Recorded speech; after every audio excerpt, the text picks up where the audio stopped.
Assalomu alaykum. Uyimni devoriga nima qilsam ekan? Toshvoq qilaymikin yoki travertin qilaymikin deb yurgan aka-ukalar, opalar, hammanglarga assalomu alaykum. Sizlar bilan har doimgidek men usta Shohruxbek.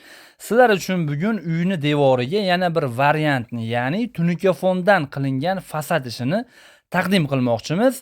Agar ishlarimiz yoqayotgan bo'lsa, do'stlar, albatta like tugmachasini bosib, kanalimizga obuna bo'lib qo'yinglar. Bizni poddeshka qilib tursanglar, xudo xolasa, sizlar uchun yangilik qilishda to'xtamaymiz do'stlar. Sizlar uchun yangi tunukafondan qilingan ajoyib ko'rinishdagi dizayn ishlarini videolarini YouTube kanalimizga, ya'ni Andijon Tunukafon kanaliga qo'yishda davom etamiz. Do'stlar, ekran qarshiga yaxshiroq joylashib olinglar. Iloji bo'lsa, kofe bo'lsa, ichib bemalol xotirjam ko'rishinglarni tavsiya beraman. Biz hozirda Andijon viloyati Qo'rg'ontepa tumanidamiz.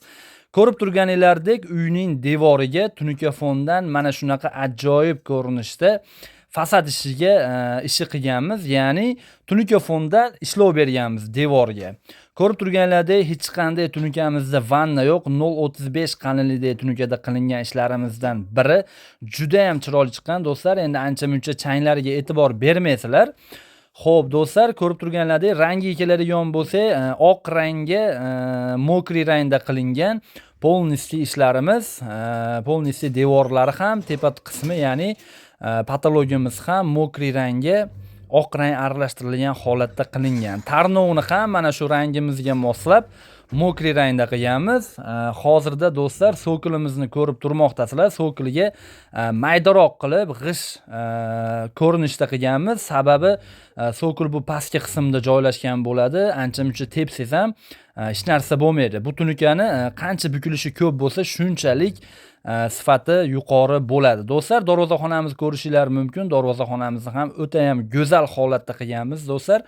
Ko'rib turganinglardek, hozirgi kunda trendga chiqqan fasonlarimizdan biri, atroflari MDF Rover ko'rinishda gulli qilib chiqarganmiz. O'rtasiga esa rombi ko'rinishida oynali qilib juda ham bir go'zal shaklga keltirganmiz. Darvozamizga ham e'tibor berasizlar, qadrli obunachilar. Darvozamiz ham mokriy rangda bir-biriga o'ta ham padmas holatda tushgan. Bu ishimiz juda ham chiroyli chiqqan do'stlar. Videoda oxirigacha ko'rsanglar, albatta narxlarni ham aytib o'taman. Qadrli obunachilar, ushbu ishimizni necha pulga bitirib berganimizni ham приблизительный narxini aytib o'taman do'stlar. Ko'rib turganlaringizdek, o'stirmamiz, ya'ni shapkamiz ham pianino ko'rinishda bo'lgan. Uyga juda ham mos va xos holatda bo'lgan, qadrli obunachilar. Xudo xolasa do'stlar, kanalimizdan uzoqlashmasanglar, sizlar uchun video qo'yishda biz davom etamiz, albatta. Xudo xohlasa ajoyib ko'rinishda bo'lgan tunukafon ishlarini qo'yishda davom etamiz. Endi do'stlar, kulminatsion vaziyat, ya'ni ushbu ishimizni devorlari, shapkalari polnistiy hamma yo'g'i darvozaxonalarigacha xo'p, 25 million so'm atrofiga qilib berdik do'stlar. Endi o'zingizlar taxmin qilib olaverasizlar, 1-2 million u yoq bu yog'i. 25 million so'm atrofiga qilingan ishimizni ko'rib turibsiz hozirda do'stlar. Darvozaxonamizga ham e'tibor beringlar. Lyustrasi ham ichida bo'ldi. Mana shu narxda ichida ketdi.